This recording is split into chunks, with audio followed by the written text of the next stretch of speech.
আমার বাংলায় এবার আপনাদের দেখাবো বারবার অকেজো হচ্ছে জলের পাম্প।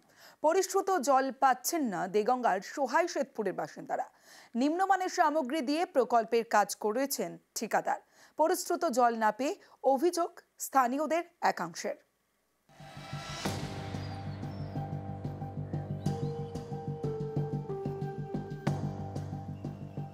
দেগঙ্গার বিস্তীর্ণ এলাকা আর্সেনিক প্রবণ।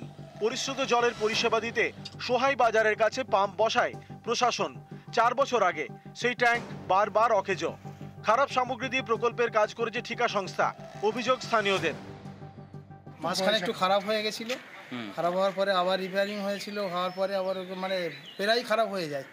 আবার এখানে যে গাছটা ছিল, গাছটা পড়ে যাওয়ার পরে ওটা আবার একটু আঘাতপ্রাপ্ত হয়েছে। আমরা মনে হয় টেন্ডার যারা করেছে তারাই এই ডুপ্লিসিটি নিম্নমানের সামগ্রী দিয়ে একদম। এই জল প্রকল্পে ভূগর্ভস্থ জল পাম্পের মাধ্যমে ওঠে ট্যাঙ্কে, সেখান থেকে ফিল্টারের মাধ্যমে পরিশ্রুত হয়ে অপর ট্যাঙ্কে যায়। বারবার পাম্প খারাপ হওয়ায় গোটা প্রক্রিয়া বন্ধ। প্রাকৃতিক দুর্যোগে আর কি এটা খারাপ হয়ে গেছে। হ্যাঁ, ভেঙে যাওয়ার পরে আবার সেরে দিয়েছে, এখন মোটামুটি জল উঠছে না। হ্যাঁ, আবার খারাপ হয়েছে। হ্যাঁ, যাতে আবার সারা হয়। হ্যাঁ। কতদিন ধরে খারাপ রয়েছে এটা? 1 মাস এখন আপাতত। এলাকা আর্সেনিক প্রবণ।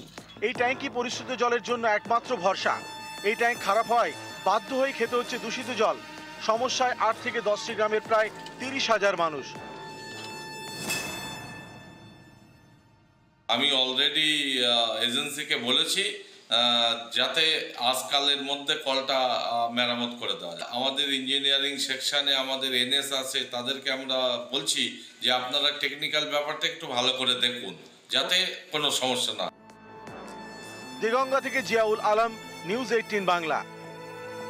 রাজ্য সরকারের বাংলার বাড়ি প্রকল্প, আর সেই প্রকল্পে উপভোক্তাদের বাড়ি বানাতে টাকা দেয় রাজ্য সরকার। প্রথম কিস্তির টাকা পেয়েও বাড়ির কাজে গয়নি। গোপীবল্লভপুর 1 ব্লকে বাড়ি বাড়ি ঘুরলেন বিডিও। বাড়ি তৈরির কাজ শুরু করুন, উপভোক্তাদের নির্দেশ দিয়েছেন বিডিও।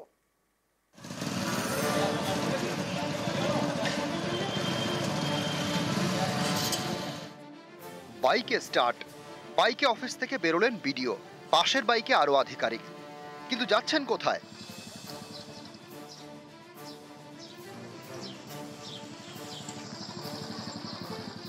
গত ডিসেম্বরে বাংলার বাড়ির প্রকল্পের সূচনা করেছিলেন মুখ্যমন্ত্রী মমতা বন্দ্যোপাধ্যায়। প্রথম কিস্তির টাকা দেওয়া শুরুও হয়েছে।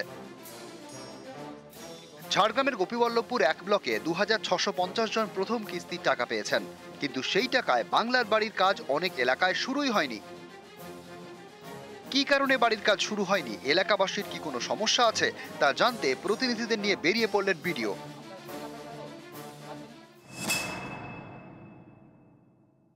ঝাড়গ্রাম যদি জেলায় দেখি, আমরা 8টা ব্লকের মধ্যে গোপীবল্লভপুর 1 আমরা খুব ভালো জায়গাতেই আছি। আমাদের এখানে ম্যাক্সিমাম বাড়ি শুরু হয়ে গেছে, কিন্তু যেহেতু আমরা জানি যে কেন্দুবাড়ি এলাকা আর আমাদের 7 মাস সারিয়া গ্রাম পঞ্চায়েত এলাকা, যেখানে আমাদের এসটি কমিউনিটির লোকজন আছেন, ওখানে যেহেতু রিসোর্সেস একটু সমস্যা আছে, ওখানে মালপত্র আনতেও সমস্যা হয়। তো সেখানে কয়েকটা বাড়ি হতে পারে যেখানে ওটা কাজগুলো আরম্ভ করা হয়নি। টাকাটা যেটা দেওয়া হয়েছে 2 মাস আগে 3 মাস আগে, ওই টাকাটা দিয়ে বাড়ি তো শীঘ্রই শুরু করতে হবে। শুরু করবেন তাহলে আরো টাকা দেবো আমরা, 60,000 টাকাটা। আমরা এটাই দেখতে এসেছিলাম যে কতটা বাড়ি হয়েছে, যেন আমরা টাকাটা আরো দিতে পারি। আপনারা চান না টাকা আরো? লাগবে না টাকা? লাগবে। তাহলে বাড়ি না করলে কি করে পাবেন? এবারে বিডিও সাহেব এসে বাড়ি বাড়ি গিয়ে কে বাড়ি পেয়েছে, কে হচ্ছে, কে কাজ আরম্ভ করেছে না করেছে, এগুলা সব দেখে কতটা খুশি চলে গেলেন। খুবই আমরা খুশি, আনন্দ পেয়েছি। মিস্ত্রি সেটা একটু অভাব আছে, তো সেখানে আমরা মানুষকে বুঝিয়েছি যে যেখানে একটা জায়গা বাড়ি তৈরি হচ্ছে সেখানে লোকের সাথে কথা বলে নিতে, ওইখানে যখনই কাজটা হয়ে যাচ্ছে তারপরে ওনাদের ওখানে এসে কাজ করবে। আর মূলত কাজ শুরু করতে গেলে আমাদেরকে মাটিগুলো খুঁড়তে হচ্ছে আর ম্যাটেরিয়ালগুলো নিতে হচ্ছে, তারপরে কাজটা আরম্ভ হচ্ছে। তো সেটাই আমরা চেষ্টা করছি যে মানুষকে বুঝিয়ে সেই কাজটা আরম্ভ করা যায়। ঝাড়গ্রাম থেকে রাজু সিং, নিউজ 18 বাংলা। তৃণমূলের সর্বভারতীয় সাধারণ সম্পাদক অভিষেক বন্দ্যোপাধ্যায় আজ ভার্চুয়াল বৈঠক করেন, আর সেই বৈঠকে একাধিক বার্তা দেন অভিষেক বন্দ্যোপাধ্যায়। সামনে 26-এর বিধানসভা ভোট, আর 26-এর যুদ্ধে পারফরমেন্সের জোর। বিধানসভা ভোটের আগে সংগঠনে রদবদল, জেলা স্তর থেকেই শুরু হবে এই রদবদল। দলের নেতাদের বৈঠকে বার্তা দিয়েছেন অভিষেক বন্দ্যোপাধ্যায়। সরাসরি চলে যাব, আমার সঙ্গে আমার প্রতিনিধি আবির ঘোষাল রয়েছে, আবিরের সঙ্গে কথা বলবো। আবির, আমরা 21-এর মঞ্চ থেকেও এই রদবদলের কথা তার গলায় শোনা গিয়েছিল, আজ বৈঠক থেকেও রদবদলের কথা তিনি বলেছেন, বার্তা দিয়েছেন। 26-এর নির্বাচনের আগে কি মনে করা হচ্ছে যে কিছু কিছু এমন জায়গা আছে যেখানে রদবদলের প্রয়োজনীয়তা আছে? আর যদি প্রয়োজনীয়তা থাকে, কেন আছে প্রয়োজনীয়তা?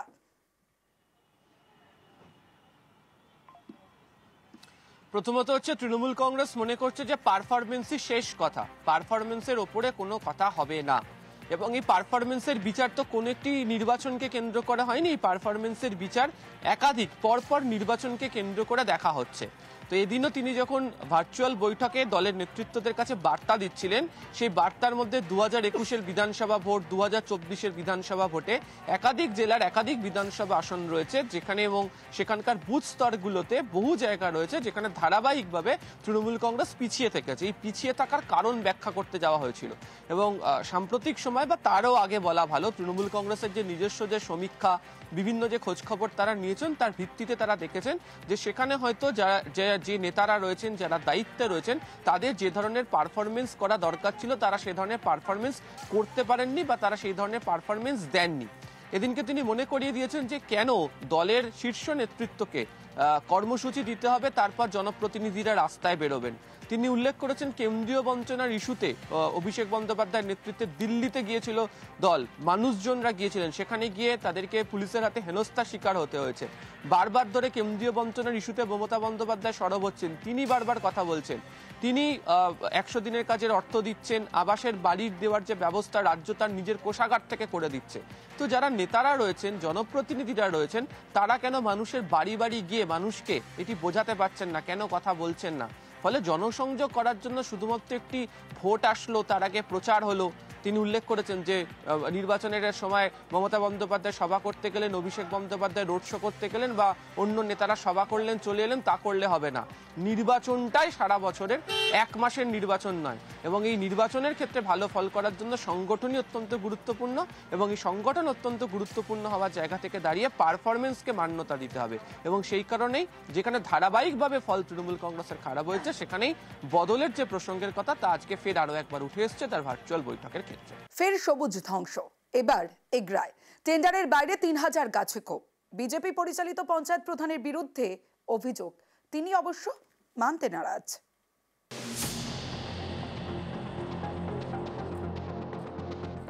মনরেগা প্রকল্পে গাছ লাগানো হয়েছিল, সেই গাছগুলো কেটে ফেলা হচ্ছে, এ নিয়ে চাঞ্চল্যকর অভিযোগ উঠেছে পূর্ব মেদিনীপুরের এগরার ঝুমকি গ্রাম পঞ্চায়েতে। স্থানীয়দের দাবি, খাল সংস্কারের জন্য গাছ কাটার সরকারি টেন্ডার হয়, সেখানে উল্লেখ ছিল 825টি গাছ কাটা হবে, কিন্তু তার বদলে প্রায় 4000 গাছ কেটে ফেলার অভিযোগ। অঞ্চলে টেন্ডার হয়েছিল 825খানা গাছ, 2 ফুটের উপরে ছিল, সেইগুলো কাটছিল 2 মাস ধরে। তারপরে আরও 6500 গাছ ছিল, এমনি সেগুলো কেটে নিচ্ছিল আর কি, সেই জন্য পাবলিক বাধা দিয়েছে। এগুলো এমনি বিনা ফ্রিতে টেন্ডার করে দিচ্ছে প্রধান। গাছ কাটার প্রতিবাদ করেন স্থানীয়রা, তাদের প্রতিবাদে বন্ধ হয়ে যায় গাছ কাটার কাজ। এই ঘটনায় বিজেপি পরিচালিত স্থানীয় পঞ্চায়েতের দিকে উঠেছে অভিযোগের আঙুল। 850টি গাছকে দেখিয়ে অবৈধভাবে প্রায় 4000 গাছ কেটে নিয়ে চলে যাচ্ছে। আমরা বিডিও সাহেবকে এই আবেদনটা করেছিলাম, এখনো পর্যন্ত কোনো তার তদন্ত হয়নি, এখনো পর্যন্ত গাছ কাটা হচ্ছে, আজকে বাধা সৃষ্টি করা হয়েছে।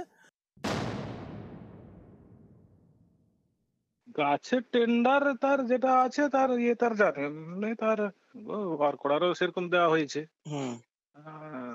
825। তারপরে তার কি কেটেছে, কি ব্যাপার আমি কি বলবো, বলুন। কি গাছ কেটে কি হবে? এই খাল সংস্কার, খাল সংস্কার এটা সব লিগ্যালি ভাবে হয়েছে, নিয়ম মাফিক হয়েছে। যেটা অভিযোগ করছে যে বেশি গাছ কেটে ফেলা হয়েছে, সেগুলো ভিত্তিহীন অভিযোগ। পূর্ব মেদিনীপুর থেকে পঙ্কজ দাশরথী, নিউজ 18 বাংলা।